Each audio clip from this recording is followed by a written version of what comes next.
Você sabe qual o limite que separa a vida da morte? O que acontece exatamente quando ocorre o que os médicos chamam de EQM, experiência de quase morte? A série de reportagens especiais do Jornal da Band esta semana traz depoimentos de pessoas que já tiveram um contato com a morte e viram coisas que jamais esquecerão.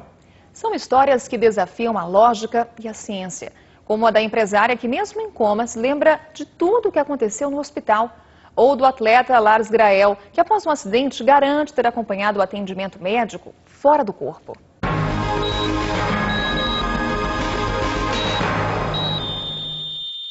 A minha alma saiu do meu corpo e passeou no hospital. Você tem uma espécie de levitação, de sair do próprio corpo e onde eu pude assim me ver de fora, né? Eles correram para a emergência, me entubaram, correram para a emergência e eu fui sobrevoando em cima do corpo. Eu lembro das luzes passando.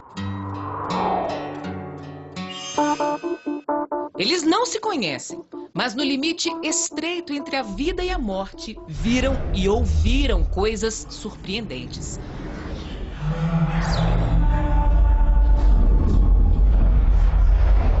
Marisa sabe que não é fácil falar do que viveu, mas está certa de que só voltou para contar a história. Era uma terça-feira, como tantas outras no Parque do Ibirapuera, mas naquele dia o passeio seria curto. Tive uma dor alucinante do lado direito. Andei, pedalei, encostei numa guia e pedia muita água, porque a minha cabeça parecia que estava pegando fogo. Marisa sofreu um derrame. Foi o início de uma experiência que ela jamais esqueceria. E aí meu coração parou. Eu tive uma parada cardíaca.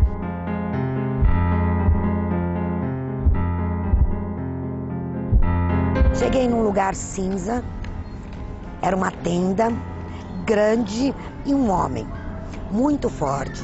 E eu virava para ele e falava: olha para mim, me perdoa. Durante o coma, o que para ela são relatos de vidas passadas se misturaram a coincidências desta vida.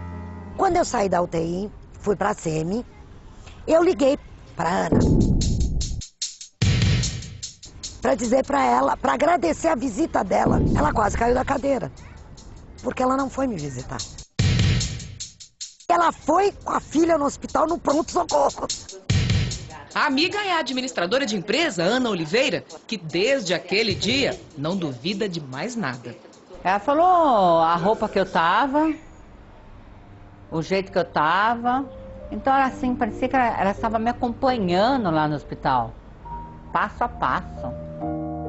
A minha alma saiu do meu corpo e passeou no hospital.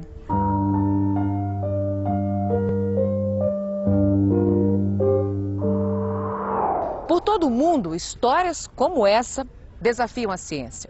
Pessoas à beira da morte garantem que saem do próprio corpo, ouvem e veem parentes que já morreram, são atraídos por uma luz ou assistem à própria vida numa espécie de retrospectiva. A esse conjunto de características tão peculiares deu-se o nome experiência de quase morte. O termo surgiu em 1975, quando o pesquisador Raymond Mood reuniu relatos de mais de 100 pessoas que tiveram morte clínica e, quando voltaram, tinham muitas histórias para contar.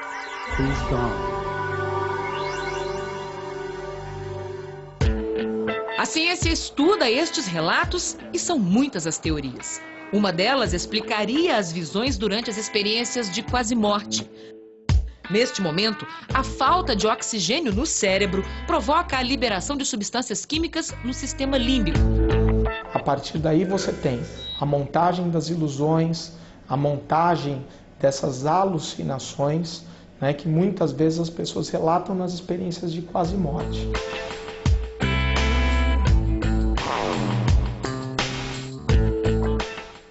Premiado neurocientista Miguel Nicoleles, um fenômeno que merece ser investigado.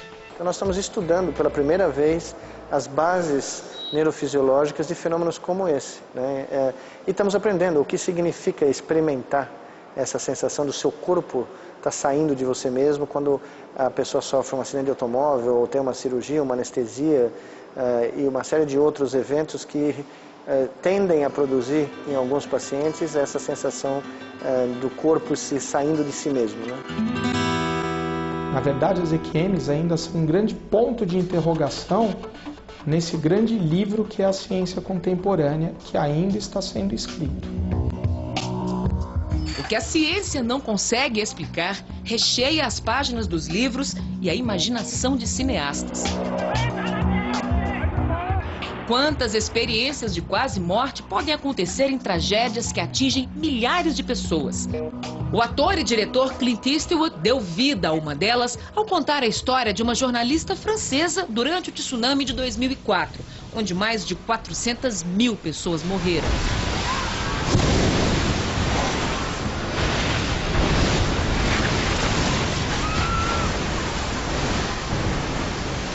Arrastada pelas gigantescas ondas, ela vive uma experiência de quase morte.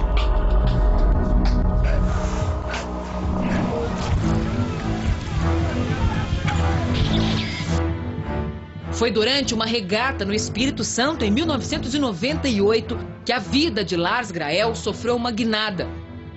Uma lancha invadiu a área de competição e atingiu o barco do velejador, que teve a perna amputada.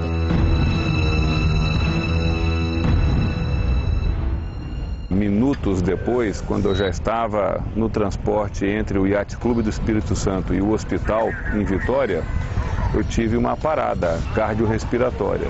E nessa parada houve uma sensação, primeiro, de impotência, de eu deixar de controlar os meus movimentos, e depois uma sensação de paz muito grande, assim, e é onde, estranhamente, você tem uma espécie de levitação, de sair do próprio corpo. Me vi de fora e levantando e me afastando, né, até a hora que eu volto. Tudo aconteceu em poucos segundos. Logo, ele foi reanimado pela equipe médica.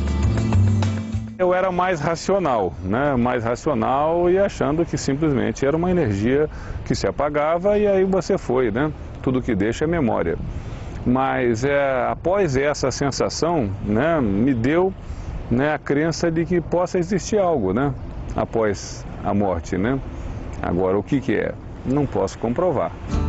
2 medalhas de bronze em Olimpíadas, 10 vezes campeão brasileiro de vela e, mais que tudo isso, um novo homem.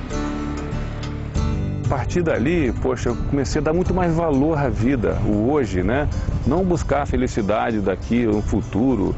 A felicidade é hoje, aqui, agora.